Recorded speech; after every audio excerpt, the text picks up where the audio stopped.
গ্যাসের চুলাতে কিন্তু এরকম পারফেক্ট এবং মজাদার চিকেন বান তৈরি করে নিতে পারবেন খুব সহজেই।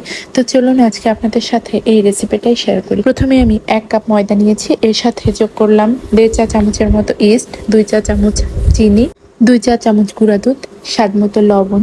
এবার শুকনো উপকরণগুলো ভালো মতো মিশিয়ে নিয়ে 1 কাপ কুসুম গরম পানি নিয়ে এটাকে ভালো মতো মিশিয়ে নেব। পানিটা একবারে যোগ না করে বারবার যোগ করছিলাম যাতে করে ডোটা পারফেক্ট হয়।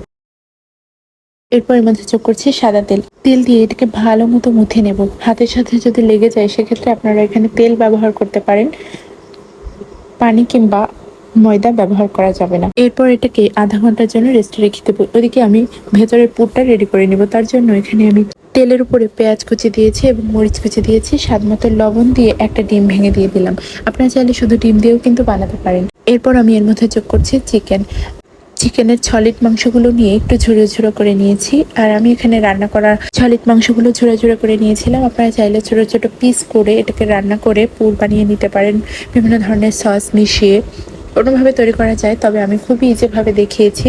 আর আমি আধা ঘন্টা পর রেস্টে রাখা যে ডোটা রেডি করে রেখেছিলাম সেটাকে ছোট ছোট পিস করে কেটে নিব। এবার আমি একটা একটা করে সবগুলো পুর দিয়ে রেডি করে নিব। আর দেখুন আমি ঠিক এভাবে পুরটা দিয়ে মুখটা বন্ধ করে দিচ্ছি। বানাবার পর খুব বেশি সময় অপেক্ষা করা যাবে না, এটা কিন্তু সাথে সাথেই ভেজে নিতে হবে।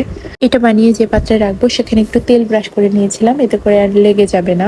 একে একে আমি সবগুলো তৈরি করে নিচ্ছি। আর আজকে আমি সবগুলো চুলায় ভেজে দেখাবো, একটা ওভেনে বেক করব না। অনেকের বাসায় ওভেন থাকে না, তারা চাইলে কিন্তু চুলাতে এভাবে তৈরি করে নিতে পারেন। সামান্য একটু তেল দিয়ে আমি কিন্তু সবগুলো এভাবে দিয়ে দিয়েছিলাম। এবার এটাকে উল্টে দিচ্ছি। আর এটা বানাতে খুব বেশি সময় লাগে না, তেলও কিন্তু খুব বেশি লাগে না।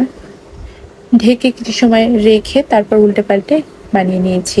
আর আমি সবগুলো ব্যাচে ব্যাচে ভেজে নিয়েছি। এবার একটা ভেঙে আপনাদেরকে দেখিয়ে দিচ্ছি কতটা পারফেক্ট হয়েছে। যদিও এটা খুবই গরম, ভাঙা যাচ্ছিল না। দেখতেই পাচ্ছেন কতটা পারফেক্ট হয়েছে চুলাতে বানানো এই চিকেন বানগুলো।